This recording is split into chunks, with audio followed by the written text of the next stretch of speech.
কিছুদিন পরের কথা। আজ শুক্রবার। শাশুড়ির রুমের বিছানায় চুপটি মেরে বসে আছে রাহিতা। একদিন সব ঠিকঠাক চলছিল। স্বপ্নিলের সাথেও রাহিতার কোনরূপ ঝামেলা হয়নি আর। তবুও হঠাৎ ছুটির দিনের বিকেলবেলা এভাবে কেন দিলারা বেগম তাকে ডেকে পাঠিয়েছেন সে বিষয়ে সন্দিহান দেখা দিল মেয়েটাকে। মনের ভাবনার মাঝেই মুখে প্রশ্ন করে ফেলল। কি হয়েছে মা? হঠাৎ এ সময় ডাকলেন যে? কিছু হয়নি এখনো, তবে হবে। মানে? ওনার কথা না বোঝায় কপালে ভাঁজ নিয়ে জিজ্ঞাসা করল রাহিতা। তার মুখ দেখে মৃদু হেসে দিলারা বেগম বললেন, ওসব পরে বলছি, আগে দেখ তো এই শাড়িটা কেমন লাগছে তোর। কথা বলতে বলতেই একটি মেরুন রঙের জামদানি শাড়ি বের করে দিলেন তিনি। শাড়িটা মনোযোগ দিয়ে দেখে রাহিতা। জমিনে সুতোর কাজ করা, বেশ সুন্দর ও মনোমুগ্ধকর শাড়িটা। সিম্পলের মধ্যে গর্জিয়াস যাকে বলে। শাড়ি দেখে বিমোহিত রাহিতা মুগ্ধ গলায় বলে, এ তো ভীষণ সুন্দর। আমার শাড়ি মা? মুচকি হেসে দিলারা বেগম মাথা নাড়েন। তিনি আর কিছু বলার জন্য মুখ খুলবেন, এ সময় হুড়মুড়িয়ে রুমে ঢুকে পড়েন সামিরা।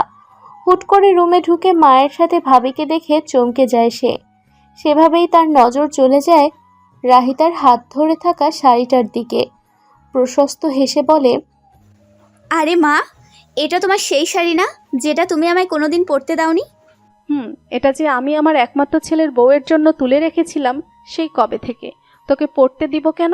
তোর জন্য তো অন্য শাড়ি আছেই। হ্যাঁ হ্যাঁ, সবই তো বুঝি। এখন তো এগুলোই বলবে, কিন্তু আজ হঠাৎ এই শাড়ি বের করার বিশেষ কারণ? মুখ ভেঙচিয়ে জিজ্ঞেস করলো সামিরা। যতক্ষণ ওদের মামের কথা হাসতে হাসতে শুনল, সামিরার প্রশ্নে মনোযোগী দৃষ্টিতে দিলারা বেগমের পানে তাকায় সে নিজেও। ওদের আগ্রহ দেখে তিনি একগাল হেসে বলেন, আজ আমার ছেলেও ছেলের বউ বাহিরে ঘুরতে যাবে যে, তাই তো এ আয়োজন। ঘুরতে যাব মানে? কোথায়, কখন? আমি তো এ ব্যাপারে কিছুই জানি না মা। বিস্ময়ের সহিত বলে ওঠে রাহিতা। ওর বিস্ময়কে গায়ে না মাখিয়েই নির্বিকারভাবে শাশুড়ি বললেন, আমি জানি তুই জানিস না, এমনকি স্বপ্নিল নিজেও জানে না। আমিও আজ সকালেই ভেবেছি তোদের বাইরে কোথাও ঘুরতে পাঠাবো, তাই এখন তোকে ডেকে আনলাম সেটা বলার জন্য। খানিক বাদে সামিরার উদ্দেশ্যে বললেন, এই সামু, যা তো তোর ভাইকে ডেকে আন। যে নিয়ে যাবে তাকেই তো জানানো হয়নি এখনো। ওকে না বলেই আমি এত কিছু প্ল্যান করছি, জলদি যা। এক্ষুনি যাচ্ছি মা।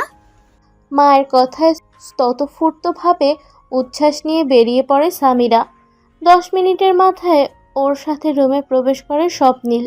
মায়ের দিক তাকানোর মাঝেই আর চোখে একবার খাটে বসে থাকা রাহিতাকে দেখতে ভুলে যান না সে। ওকে দেখে দিলারা বেগম গম্ভীর মুখে বলেন, তোকে একটা কাজ দিব, করতে পারবি তো? কি কাজ মা? কেন পারবো না?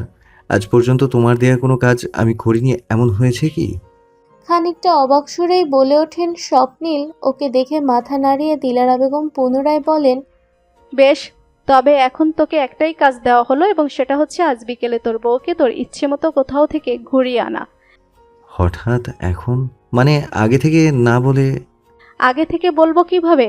আমার মাথায়ও ব্যাপারটা সকালে এসেছে যে, পরে এ কাজ সে কাজের চক্করে ভুলে গেছি। নতুন নতুন বিয়ে তোদের, এ সময় তো তোর নিজে থেকে বউকে নিয়ে ঘুরে বেড়ানো উচিত, অথচ তোর সেদিকে হুঁশই নেই। আজ শুক্রবার, দুজনেই বাসায় আছিস, এ সুযোগে ঘুরে আয় বাইরে থেকে। কাল থেকে তো আবার তোর অফিস ও রাহির ভার্সিটি শুরু হয়ে যাবে, তখন তো চাইলেও সুযোগ পাবি না। এবার মায়ের কথায় থমকে গেল স্বপ্নিল। একই সাথে হঠাৎ মায়ের এমন আবদারে আরেকটু চমকে উঠলেও বটে। এবার সরাসরি তাকায় খানিকটা দূরে অবস্থিত রাহিতার দিকে। এতক্ষণে রাহিতাও দাঁড়িয়ে গেছে বিছানা থেকে। ওর মুখ দেখেই বোঝা যাচ্ছে তার নিজেরও এ বিষয়ে পূর্ণ ধারণা ছিল না। ওদের নিশ্চুপ থাকার মাঝেই ছেলেকে ঝাঁকিয়ে দিলারা বেগম পুনরায় জিজ্ঞেস করেন, কি রে, চুপ করে আছিস কেন? এভাবে নিয়ে যাবি না রাহিকে? কথা বলছিস না কেন বাবা? আচ্ছা, আমরা যাবো মা। এই শামু, তুইও চল। ভাইয়ের কথায় থতমত খেয়ে গেল সামিরা। অন্য সময় হলে সে হাসি মুখে রাজি হয়ে যেত ঘুরতে যেতে, কিন্তু বিয়ের পর ওরা এই প্রথম বেড়াতে যাচ্ছে। সেখানে ওদের সাথে ওর যাওয়াটা একদমই ঠিক হবে না। তাই তো রসিকতার ছলে বলল, সরি ভাইয়া, আজ যেতে পারবো না তোমাদের সাথে। বিয়ের পর প্রথম ডেট তোমাদের। আমি কাবাবে হাড্ডি হতে চাই না বাবা। ওর মন এমন কথায় খানিকক্ষণ হতভম্ব হয়ে গেল স্বপ্নিল। লজ্জায় নতজানু হয়ে গেল রাহিতা। এই মেয়েটা এত পেকে গেছে কিভাবে? ওর মুখে কিছুই আটকায় না। বিস্ময় গিলে বোনকে চোখ রাঙিয়ে স্বপ্নিলের উত্তর, যাবি না সেটা নর্মালি বললেই তো হয়, এভাবে বলার কি আছে? বড় ভাইয়ের সাথে কিভাবে কথা বলতে হয় ভুলে গেছিস? বেয়াদব। এক নাগাড়ে কথাগুলো বলে রুম ছেড়ে যেতে যেতে রাহিতার দিকে এক পলক তাকিয়ে বলল। রেডি হ। অতঃপর কক্ষ ত্যাগ করল সে। স্বপ্নিল রুম ছেড়ে যেতেই অট্ট হাসিতে ফেটে পড়ল মা মেয়ে। অস্বস্তি ঘিরে ধরল রাহিতাকে। সেদিক চেয়ে দিলারা বেগম এগিয়ে গেলেন ওর দিকে। শাড়িটা রাহিতার গায়ে ধরে বললেন, এই রংটা বেশ মানাবে তোকে, ভালো হয়েছে, শাড়িটা আমি রেখেছিলাম তোর জন্য। একটু থেমে বললেন, এই রাহি, শাড়ি কি তুই নিজে পরবি নাকি আমি পরিয়ে দিব? শাড়ি পরার কথা শুনতেই রাহিতার মস্তিষ্কে সেদিনের স্মৃতি খেলে গেল, যেদিন স্বপ্নিল নিজ হাতে ওর শাড়ির কুচি ঠিক করে দিয়েছিল। মুহূর্তটি স্মৃতিচরণ হতেই রক্তিম লালিমা ছেয়ে গেল ওর মুখশ্রী জুড়ে।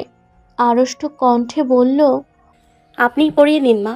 ওর কথায় মুচকি হেসে নিজ হাতে ওকে শাড়ি পরিয়ে দিলেন দিলারা বেগম। ছেলের বউকে মন মতো সাজিয়ে দিলেন আজ। অতঃপর সব সাজগোজ শেষে রাহিতার মুখের দিকে চেয়ে মন তৃপ্ত হলো তার। মুখ ফুটে বেরিয়ে এলো মাশাল্লাহ। একই সাথে সামিরাও তারিফ করলো ওর রূপের। দুজনের প্রশংসায় লাজুক হেসে ওদের রুমের উদ্দেশ্যে রওনা দিল রাহিতা। স্বপ্নিলটা এখনো রেডি হয়েছে কিনা কে জানে। এতক্ষণ স্বাভাবিক থাকলেও প্রতি কদম রুমের দিকে এগোতেই ওর কদমের সাথে সাথে তাল মিলিয়ে যেন বেড়েই চলেছে হৃদস্পন্দন। কেন যেন এভাবে স্বপ্নিলের সামনে যেতে প্রচুর লজ্জা পাচ্ছে আজ রাহিতার। যদিও সে জানে স্বপ্নিল এখনো তাকে বউয়ের নজরে দেখে না, হয়তো আজও দেখবে না, তবুও কেন বুকের মাঝে এরকম অনুভূতি হচ্ছে সেটা তার অজানা। আজকে বিকেলের সৌন্দর্য অন্যরকম। এই যে সাদা আকাশে নীল নীল মেঘ উড়ছে, একই সাথে চলছে কিছু ডানামেলা পাখিদের আনাগোনা। সব মিলিয়ে উপভোগ করার মতোই প্রকৃতি বটে। পাশাপাশি হাঁটছে স্বপ্নিল রাহিতা। রাস্তার ধারে গাড়ি পার্ক করে হাঁটার জন্য এ জায়গায় থেমেছে স্বপ্নিল। এতে অবশ্য লাভই হয়েছে রাহিতার। চুপচাপ গাড়ির ভেতর ভালো লাগছিল না ওর। এখনো দুজনের মাঝে কথা না হলেও পরিবেশটা বেশ উপভোগ করছে সে। পাশাপাশি হাঁটাহাঁটি হলেও হাত ধরার অবকাশ এখনো হয়নি। মনে মনে ইচ্ছে পোষণ করলেও এখনো অতটাও সহজভাবে মিশে উঠতে পারেনি দুজন একে অপরের সাথে। তবুও দুটো চোখ, কিছু না বলা কথা, কিছু আকুতি ভাসে, যা চোখে দেখা যায় না, শুধু অনুভব করা যায়। এই যেমন রুমে ঢোকার পর আনমনেই রাহিতার দিকে চোখ পড়তেই কিছুক্ষণ থমকে গিয়েছে স্বপ্নিল। আর চোখে হলেও বিষয়টা খেয়াল করেছে সে, এবং মনে মনে আশা করেছিল অন্তত বন্ধুদের খাতিরে হলেও তাকে কেমন লাগছে এ ব্যাপারে ভালো মন্দ কিছু বলবে স্বপ্নিল। কিন্তু মেয়েটার আশায় গুড়ে বালি দিয়ে স্বপ্নিল কিছু না বলে চোখ নামিয়ে ওকে নিজের সাথে নিচে যেতে নির্দেশ দেয় শুধু। এ নিয়ে রাহিতার সামান্য মন খারাপ, কিন্তু ওর মন খারাপ বেশিক্ষণ স্থায়ী হলো না। নিমিষেই স্বপ্নিলের আওয়াজে ঘোর কেটে গেল ওর। এভাবে আকাশের দিকে তাকিয়ে কি দেখছো রাহি? এই যে দেখুন না, আকাশটা আজ কত সুন্দর লাগছে, কি স্নিগ্ধ, কি সুন্দর। তাকিয়ে থাকতে থাকতে যেন ঘোর লেগে যাচ্ছে চোখে। বলুন। হুম, কিছু জিনিস এত বেশি সুন্দর হয় তা থেকে চোখ ফেরানো মুশকিল হয়ে যায়। এ প্রথম স্বপ্নিলের এক অন্যরকম কণ্ঠস্বর শুনে চকিত ভঙ্গিতে পাশ ফিরে রহিতা। স্বপ্নিল তখনও ওর দিকেই তাকিয়েছিল। চোখাচোখি হতেই কিছুক্ষণ পর দৃষ্টি ফিরিয়ে নেয় সে। সেই দৃষ্টিতে কিছু ছিল আজ, সেই কণ্ঠস্বরে ভিন্ন কিছু ছিল, যার দরুন হঠাৎ করে রাহিতার মনে হলো স্বপ্নিল যেন এতক্ষণ ওর দিকেই তাকিয়েছিল এবং কথাটা ওর উদ্দেশ্যই বলল। কিন্তু পরক্ষণে নিজেই নিজের ভাবনায় বেকুব হয়ে গেল। এসব আকাশকুসুম চিন্তাভাবনাকে আর প্রশ্রয় দিল না সে। স্বপ্নিলের পাশাপাশি হাঁটতে হাঁটতে পুনরায় ডুবে গেল নিজ ভাবনায়। কিন্তু একটু ভালোভাবে লক্ষ্য করলে সে দেখতে পারত তার ধারণা নেহাত মিথ্যে নয়। এ পুরোটা সময় স্বপ্নিল মুগ্ধ চোখে তার দিকেই তাকিয়েছিল। হাঁটতে হাঁটতে পাশে থাকা এক রেস্টুরেন্ট চলে এসেছে। স্বপ্নিল ও রাহিতা মুখে না বললেও এতক্ষণ ঘুরে বেরিয়ে বেশ খিদে পেয়েছিল দুজনেরই। ভেতরে বেশ ভিড় বলা চলে।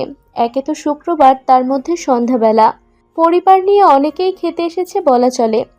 চারপাশ ভালোভাবে পর্যবেক্ষণ করে ওদের বসার জন্য কর্নারের একটা দিক বাছাই করলো স্বপ্নিল।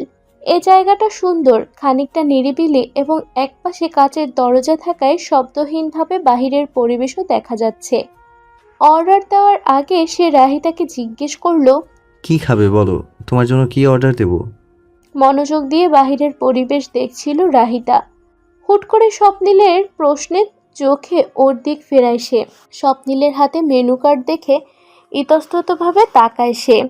এই একটা দিকে সে সব সময় কনফিউজড ব্যক্তি। কি সিলেক্ট করবে না করবে ঠিকমতো ডিসাইড করতে পারে না।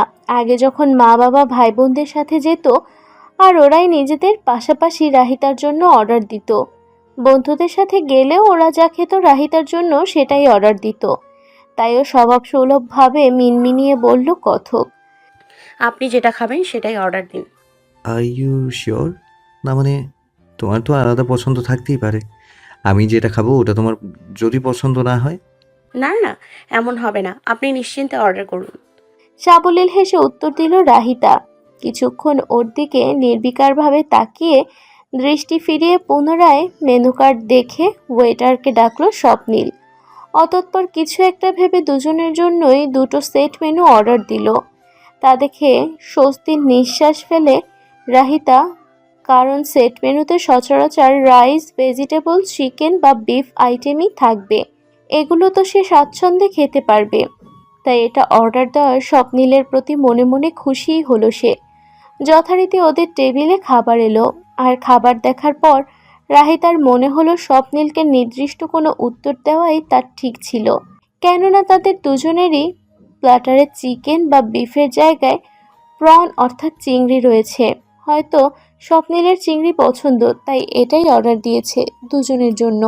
কিন্তু রাহিতার যে চিংড়িতে অ্যালার্জি, একটু খেলেই গা চুলকে র্যাশ ওঠে, এটা কিভাবে বলবে বুঝাতে পারল না সে।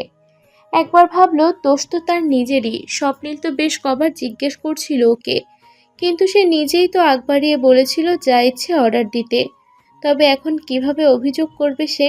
রাহিতার মনে হলো এর চেয়ে বড় দোটানায় সে আগে পড়েনি। কি ব্যাপার, তুমি খাচ্ছ না কেন? খিদে পাইনি? হঠাৎ স্বপ্নিলের প্রশ্নে ওর দিকে তাকায় রাহিতা। স্বপ্নিলের বড় বড় হাত জোড়া দিয়ে গপাগপ ওর ইতিমধ্যেই বেশ কয়েক চামচ খাওয়া শেষ। শাশুড়ি ঠিকই বলেছিলেন, স্বপ্নিল বেশ ভোজন রসিক। মনে মনে এসব ভেবে সে ইতস্তত ভঙ্গিতে উত্তর দেয়। হ্যাঁ, খিদে পেয়েছে তো, এই যে খাচ্ছি। বলেই রাইস, ভেজিটেবল ও কাবাব দিয়ে খেতে শুরু করে সে। এরই মাঝে স্বপ্নিল আর চোখে পরোক্ষ করছিল ওর খাওয়া। ওকে চিংড়িতে হাত না দিতে দেখে বলে উঠল, তুমি প্রন খাচ্ছ না কেন? ওটাও বেশ মজা হয়েছে, ট্রাই করে দেখো। আসলে খেতে ইচ্ছে করছে না এটা। এবার রাহিতা পড়ল বিপাকে। আমতা আমতা করে বাহানা দিবে তার আগেই স্বপ্নিল হুট করে এক অদ্ভুত কাণ্ড করে বসে।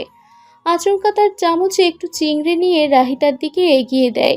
চামচে ধরা হাত ওর মুখের সামনে রেখে বলে, এক কাজ করো, আমার থেকে কিছু খেয়ে দেখো। ট্রাস্ট মি, এটা ভীষণ মজার হয়েছে। এখানকার এটাই ফেমাস অ্যান্ড আমার তো অনেক ফেভারিট। যখনই এখানে আসি এটা মাস্ট নিই আমি। তাই তোমাকেও বলছি একবার ট্রাই করতে, নিরাশ হওয়ার কথা না। হঠাৎ করে স্বপ্নিলের এহেন কাণ্ডে বেশ খানিকটা বিস্মিত হয় রাহিতা। কিছুটা অবাক চোখে তাকিয়ে থাকে স্বপ্নিলের পানে। এদিকে রাহিতার এহেন চাহনি দেখে হুট করে অস্বস্তি ঘিরে ধরে খোদ স্বপ্নিলকেও। সে তো খেতে খেতেই হুট করে এ কাজ করে ফেলেছে কথার তালে। এখন রাহিতাকে এভাবে চেয়ে থাকতে দেখে নিজের করা কাজে নিজেই ইতস্তত বোধ করল সে। হুট করেই সে কিভাবে এত সহজ আচরণ করছে তার সাথে ভেবে পেল না তার দ্বিধাগ্রস্ত মন। তাই তো বাস্তবে ফিরে এসে খানিকটা দৃশ্যমানভাবেই নড়ে চড়ে উঠল তার চামচ ধরে রাখা হাত। এদিকে স্বপ্নিলের অস্বস্তি টের পেয়ে রাহিতা নিজের স্বাভাবিক ভাবমূর্তিতে ফিরে এলো। মৃদু হেসে ওর বাড়িয়ে রাখা হাত হতে নির্বিকারভাবেই খাবারটি মুখে নিয়ে নিল। তা দেখে আলগোছে স্বস্তির নিঃশ্বাস ফেলে স্বপ্নিল। কেমন লেগেছে? মজা না? তবে ভালো না লাগলেও বলো, তোমারটা আমি নিব, সমস্যা নেই। স্বপ্নিলকে স্বাভাবিক হতে দেখে কিছু একটা ভাবল রাহিতা। অতএব নিজের প্লেট হতে চিংড়ি খেতে খেতে বলল, ঠিকই বলেছেন, ভীষণ মজার লাগছে খাবারটা। স্বপ্নিলকে স্বাভাবিক করার উদ্দেশ্যে খেতে খেতেই বলল রাহিতা। ওর কথায় মুচকি হেসে নিজেও স্বাভাবিক হয়ে পুনরায় খাওয়ায় মনোযোগ দিল স্বপ্নিল। এদিকে চিংড়ি খেতে থাকা রাহিতা ভাবল আজ তো নির্ঘাত হাতে পায়ে র্যাশ উঠবে, রাতে বাসায় যেই অ্যালার্জির ওষুধ খেতে হবে তার। কিন্তু সেও বা কী করত? ভালোবেসে না হোক তবু এই প্রথম স্বপ্নিল নিজে থেকে হাত বাড়িয়েছে ওর দিকে, হোক সেটা আনমনেই। তাই রাহিতাও ওর ডাকে সাড়া না দিয়ে পারেনি। ওর মন এক প্রকার বাধ্য করেছে ওকে সাড়া দিতে। স্বপ্নিলের জন্য এইটুকু অ্যালার্জি সে নির্দ্বিধায় সহ্য করে নেবে। স্বপ্নিলের ভালোবাসা পাওয়ার বিনিময়ে একটু কষ্ট সহ্য করা কোনো ব্যাপারই না। দুজনের ফিরতে ফিরতে বেশ দেরি হয়ে গেছে। স্বপ্নিল রাহিতাকে বাসায় রেখে কিছু বন্ধুদের সাথে দেখা করতে বাহিরে গেছে। ওদের রেস্টুরেন্ট থেকে ফেরার পথেই কল দেয় ওরা। স্বপ্নিল প্রথমে যেতে রাজি হচ্ছিল না, পরে রাহিতাই বুদ্ধি দেয় ওকে বাসায় ড্রপ করে তারপর দেখা করে আসতে। বুদ্ধিটা পছন্দ হয় স্বপ্নিল আর দ্বিমত করে না। রাহিতা বাসায় ঢুকতেই ওকে ঘিরে ধরে শাশুড়ি ও ননদ। কি হয়েছে, স্বপ্নিল ওর সাথে ভালো আচরণ করেছে কিনা এসব জিজ্ঞাসাবাদ হলো কিছুক্ষণ। অতঃপর সব ঠিকঠাক জেনে বেশ খুশি হন তারা। তাদের সাথে খোশ গল্পে মেতে ওঠেন। ওষুধের কথা সম্পূর্ণ মাথা থেকে চলেই গেল তার। ফ্রেশ হয়ে ঘুমোতে যাবে সে সময় হাত পা চুলকানো শুরু হতেই ওষুধের কথা মনে পড়ল রাহিতার। এতক্ষণ ভুলে যাওয়ায় নিজের প্রতি নিজেরই বিরক্ত হলো সে। কিন্তু তন্ন তন্ন করে সব ওষুধের বাক্স খুঁজেও কাঙ্ক্ষিত ওষুধটি কোথাও পেল না সে। হতাশ মনে একবার ভাবলো স্বপ্নিল তো বাহিরেই আছে, ওকে ফোন করে বলে দিলেই আনবে। পরক্ষণেই মনে হলো যদি জিজ্ঞেস করে কিসের জন্য ওষুধ চাইছে তবে কি জবাব দিবে সে। দ্বিধাদ্বন্দ্বে ভুগতে থাকা সে সিদ্ধান্ত নিল ওষুধ না খেয়েই ঘুমাবে আজ, যা হওয়ার কাল দেখা যাবে। দরকার পড়লে কাল ভার্সিটি যাওয়ার সময় নিজেই কিনে নেবে, তবুও স্বপ্নিলকে ঘাটাবে না সে। সব গোছগাছ করে ঘুমোতে যাবে এমন সময় ওর ভাই রৌনক ফোন দিল। এতদিন পর ভাইয়ের ফোন পেয়ে খুশি মনে রিসিভ করে রাহিতা। কি খবর রাহি বুড়ি? কতদিন কথা হয় না তোর সাথে, ভাইকে তো ভুলে গেছিস মনে হয়। তোমাদের কি করে ভুলি বলো তো ভাইয়া? এখানে তোমরাও নেই, আমায় জ্বালানোর মানুষও নেই। ওরে দুষ্টু, এই ব্যাপার?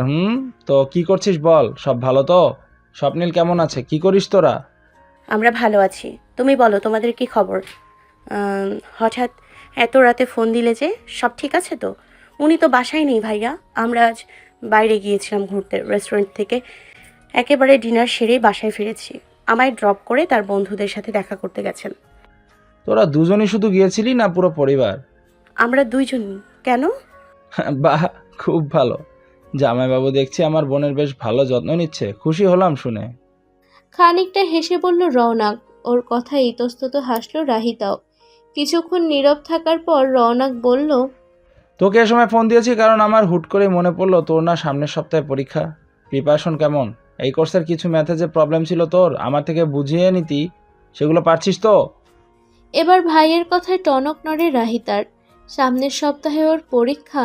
মুহূর্তেই টেবিলের ওপর থাকা ছোট্ট ক্যালেন্ডার দেখে সে সত্যিই তো, তার তো মাথা থেকেই বেরিয়ে গিয়েছিল ব্যাপারটা।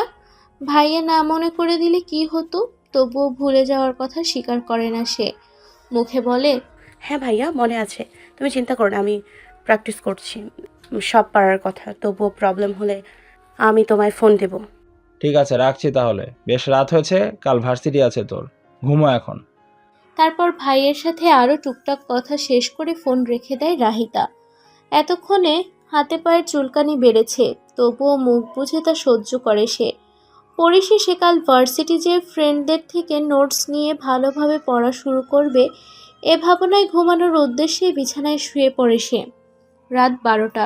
স্বপ্নিল বাসায় এসে দেখে রাহিতা কথা মুড়ি দিয়ে শুয়ে আছে। সে ঘুমিয়ে গেছে ভেবে ফ্রেশ হয়ে এসে স্বপ্নিল নিজেও শুয়ে পড়ে ওর পাশে। খানিকক্ষণ এদিক ওদিক করার পরেও যখন চোখে মুখে রেশ মাত্র নেই তখন পাশ ফিরে রাহিতার দিকে ঘুরল সে। মেয়েটা আপাতমস্তক গা ঢেকে ঘুমাচ্ছে। কি হয়েছে ওর? ঠান্ডা লাগছে কি? কপালে ভাঁজ নিয়ে ভাবে স্বপ্নিল। এসির দিক তাকিয়ে দেখে তাপমাত্রা ঠিকই আছে, এতে তো ঠান্ডা লাগার কথা নয়। তবে কি হয়েছে? জ্বর টর আসেনি তো আবার? বিচিত্র ভাবনায় মগ্ন সে আলতোভাবে কাঁথা সরিয়ে দিল রাহিতার মুখের ওপর থেকে। কপালের ওপর উড়ে আসা কিছু চুলের সমাহার নাকে মুখে বাড়ি খাচ্ছে যেন। তবুও বেঘরে ঘুমাচ্ছে মেয়েটা। কোনো দিকেই যেন হুঁশ নেই তার। রাহিতাকে এভাবে ঘুমোতে দেখে নিজ মনে মৃদু হাসে স্বপ্নিল। খুব সাবধানে কপালের ওপর থেকে বহমান কেশগুচ্ছ সরিয়ে দেয় আলতোভাবে। এরই মাঝে ধীরে সুস্থে কপালে হাত দিয়ে চুপিসারে ওর দেহের তাপমাত্রাও পরখ করে নিল সে। জ্বর নেই, হয়তো এমনিতেই এভাবে ঘুমোচ্ছিল, নিজ মনেই ভেবে নিল সে। চিন্তা ভাবনার মাঝেই এতক্ষণ সোজা হয়ে থাকা রাহিতা হুট করেই ওর দিকে ঘুরে যায়। ঘুমের ঘোরেই এক হাত রেখে দেয় ওর বুকের ওপর, চেপে ধরে স্বপ্নিলের টি শার্ট। কিছুক্ষণের মধ্যে চমকে যায় স্বপ্নিল, থমকে যায় নিঃশ্বাস। কয়েক মুহূর্ত লাগে স্বাভাবিক হতে। অতঃপর আস্তে ধীরে ওর বক্ষে অবস্থানরত রাহিতার কোমল হাত স্পর্শ করে সরিয়ে দেয় নিজ হতে। সে মুহূর্তে এক অদ্ভুত জিনিস খেয়াল করে স্বপ্নিল। মেয়েটার হাতে লাল লাল কি যেন উঠেছে, দেখতে হালকা র্যাশের মতো লাগছে। কৌতূহলবশত কাঁথা সরিয়ে রাহিতার ওপর হাতও টেনে নিয়ে সেটাও লক্ষ্য করে স্বপ্নিল। বিস্মিত সে ড্রিম লাইটের আলোর ওপর হাতেও স্পষ্ট কিরূপ দাগ খেয়াল করলো। চিন্তায় কপালে ভাঁজ দৃঢ় হয় স্বপ্নিলের। হয়েছে কি রাহিতার? হাতে এগুলো উঠেছে কেন? কষ্ট হচ্ছে না? আর সবচেয়ে বড় কথা, কাউকে কিছু না বলে সে এগুলো নিয়ে চুপচাপ ঘুমোচ্ছেই বা কেন? কিছুক্ষণ আগে বিস্ময় থাকা স্বপ্নিল হুট করে অনুভব করলো ওর বেশ রাগ হচ্ছে রাহিতার ওপর, কিন্তু সেটা কেন তা ধরতে পারল না সে। এরা কি ওর নিজের এ অবস্থা করার জন্য, নাকি তাকে কোনো কিছু না জানানোর জন্য এখনো নিশ্চিত হয়নি স্বপ্নিল। তবে রাগান্বিত সেই মুহূর্ত বিলম্ব না করে রাহিতাকে ঘুম থেকে ডেকে তোলার সিদ্ধান্ত নিল। ওর যে আসল কথা রাহিতার মুখ থেকে জানাতে হবে এখন। তাকে না জানিয়ে এভাবে একা একা কষ্ট সহ্য করে রাহিতাকে নিশ্চিন্তে ঘুমোতে দিবেই না সে, কিছুতেই না। ঘুমের মাঝে বাহুতে টান পড়ায় বেশ বিরক্ত হয় রাহিতা। তবুও চোখ খোলে না সে। বন্ধ হয়ে থাকা চোখ মুখ কুঁচকে দু একবার হু হু বলে পুনরায় ঘুমের সাগরে তলিয়ে যায়। ওর এমন ভাবলেসহীনভাবে ঘুমোনো দেখে কিঞ্চিত অবাক হয় স্বপ্নিল। বেশিক্ষণ তো হয়নি ওর ঘুমনের, ঘণ্টাখানেক হবে হয়তো, তাতেই এই অবস্থা। কিন্তু রাহিতার হাতের দিক তাকিয়েই তার ধৈর্যের বাঁধ শেষ। না, একে তো ঘুমোতে দেওয়া যাবে না। না উঠলে টেনেই তুলতে হবে, যা ভাবা সেই কাজ। আর কোনো কিছু না ভেবেই রাহিতাকে এক প্রকার জোর করে শোয়া থেকে উঠে বসালো স্বপ্নিল। তার স্বরে ডেকে উঠল, রাহি, এই রাহি, উঠো বলছি। হুম। এই মেয়ে উঠো। উফ, কি সমস্যা? এখনো তো সকাল হয়নি, তাহলে ডাকছেন কেন এভাবে? চোখ ডলতে ডলতে বিরক্তিমাখা কণ্ঠে বলে উঠল রাহিতা। এদিকে ওর সদ্য ঘুম ভাঙা নিষ্পাপ মুখের দিকে এক পলক তাকায় স্বপ্নিল। অতঃপর অন্য দিক চেয়ে গলা ঝেড়ে গম্ভীর মুখে বলে, তোমার হাতে কি হয়েছে? আমার হাতে কই? আনমনে কথাটা বলে নিজের হাতের দিক তাকাতেই চুপসে যায় সে। এতক্ষণ ঘুমের রেশে সে তো ভুলেই বসেছিল সে অ্যালার্জির কথা। এখন কি হবে? সে তো ধরা পড়ে গেছে স্বপ্নিলের কাছে। হুট করে এভাবে ধরা খাওয়ার পরে কে উত্তর দেবে তৎক্ষণাৎ ভেবে পায় না রাহিতা। ওর মুখ দেখেই যা ধারণা করার ধরে নেয় স্বপ্নিল। মুখখানা আরেকটু গম্ভীর করে শুধায়, আমি কিছু জিজ্ঞেস করেছি রাহিতা? কই কিছু না তো, এমনি হয়েছে। আমায় রাগিও না রাহি। দুহাতে লালচে দাগ স্পষ্ট, আর তুমি বলছো কিছু হয়নি। আমায় কি বোকা মনে হয় তোমার কাছে? কিভাবে এটা হলো চুপচাপ বলো। আসলে আমার চিংড়িতে অ্যালার্জি, তাই একটু রেশ উঠেছে। মিনমিনিয়ে বলে রাহিতা। স্বপ্নিল রেগে আছে। এখন অন্তত ওর থেকে লুকানো ঠিক হবে না। ওর উত্তরে বেজায় চমকে ওঠে স্বপ্নিল। কোনো মতে প্রশ্ন করে, তোমার যখন চিংড়িতে অ্যালার্জি, তবে তখন কেন বললে না? আমায় বললেই তো হতো। রাহিতাকে থেমে আবার রাগী গলায় বলল, দুহাতে র্যাশ উঠেছে, আর এটা তোমার কাছে একটু মনে হচ্ছে? অস্বস্তি হচ্ছে না এগুলোর জন্য?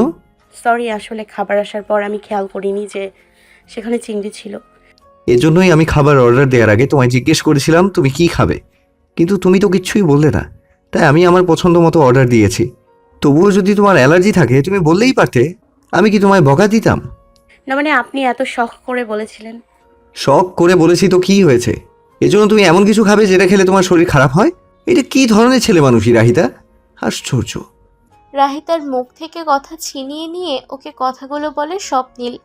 বিয়ের পর থেকে কোনো দিন রাহিতাকে ওর বয়স অনুযায়ী যথেষ্ট ম্যাচিওর এক মেয়ে হিসেবে জেনে এসেছে ও।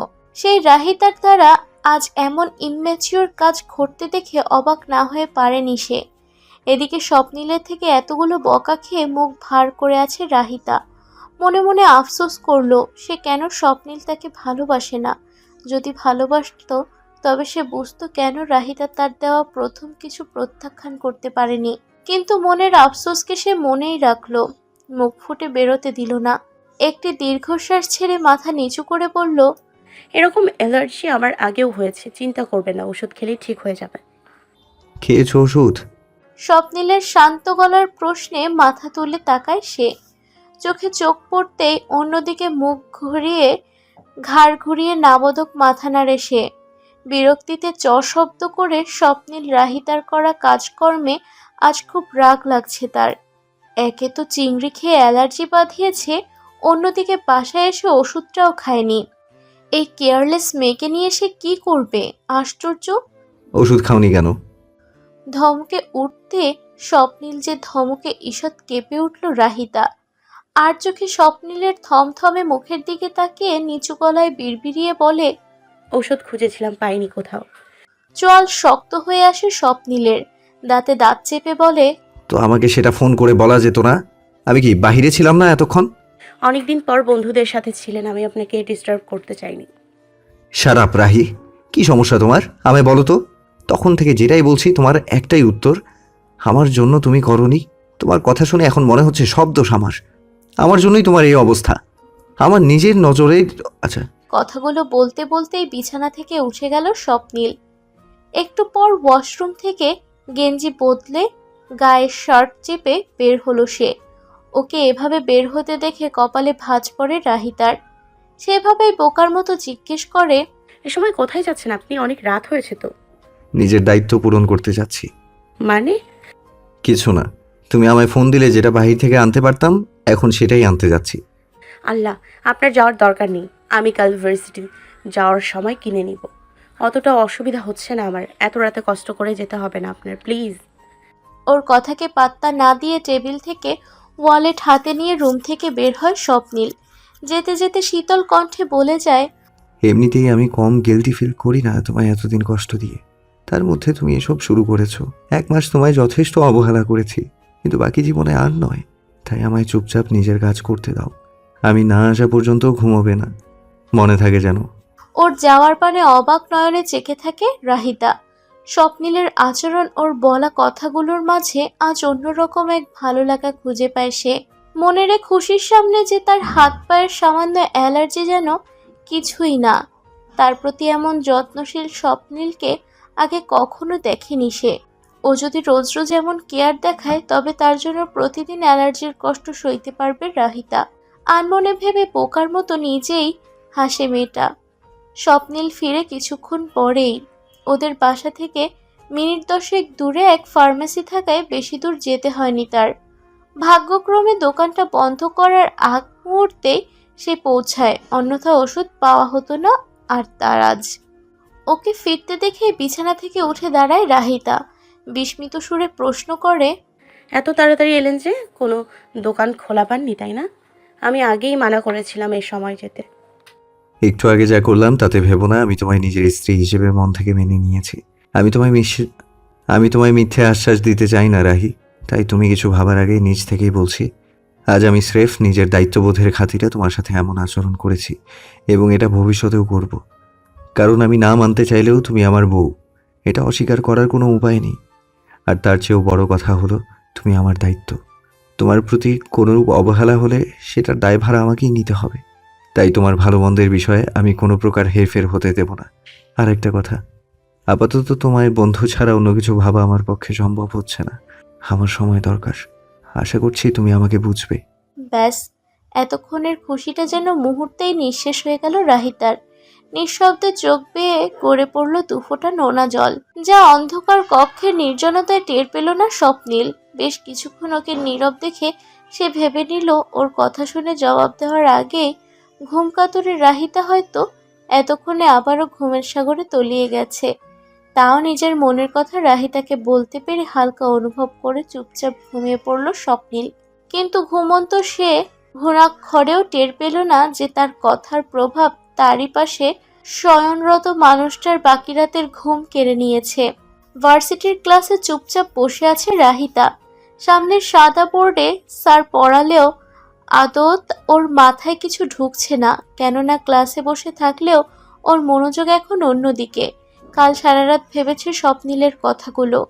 ও কি তবে শুধুই দায়িত্ববোধ? নিছক দায়িত্বের খাতিরে স্বপ্নিল ওর এমন যত্ন নেয়? অথচ কাল এক মুহূর্তের জন্য রাহিতার মনে হয়েছিল স্বপ্নিল ওর মন থেকে ওর জন্য চিন্তা করে।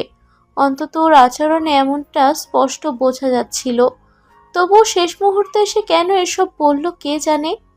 আনমনে এসব ভাবছিল রাহিতা। এরই মাঝে ক্লাস শেষ হয়ে যায়। লেকচারার রুম থেকে বের হতেই মাথা চেপে ধরে নিজেকে ডেস্কে মাথা নোয়ায় সে। বলতে গেলে সারা রাত এক প্রকার ঘুম হয়নি তার। অর্ধেক রাত কেঁদে আর বাকি অর্ধেক উল্টোপাল্টে চিন্তা করে কাটিয়েছে সে। মাথায় কারো হাতের স্পর্শে ডেস্ক থেকে মাথা তোলে রাহিতা। ওর পাশে বসে রিমিকে দেখে মৃদু হাসে। ইশারায় ওকে রুম থেকে বের হতে বলে রুম ত্যাগ করে রিমি। ওর পিছু পিছু ব্যাগ নিয়ে ক্লাস থেকে বের হয় রাহিতা নিজেও। ভার্সিটি থেকে বেরিয়ে কাছের এক পার্কে এসেছে দুজন। সরু বেঞ্চের দুপাশে পাশাপাশি বসে দুই বান্ধবী স্কুল কলেজের পাশাপাশি ভার্সিটিতেও একসাথে চান্স পাওয়ায় ওদের বন্ধুত্বে ভাটা পড়েনি কখনো। তাই না বলেও রাহিতাকে সবচেয়ে ভালো চিনে রিমি। ওর মুখ দেখেই বুঝে গেছে প্রিয় বান্ধবী ভালো নেই, কিছু তো হয়েছে তার। তাই তো ওর থেকে নিরিবিলিতে সব শোনার জন্যই এখানে আনা।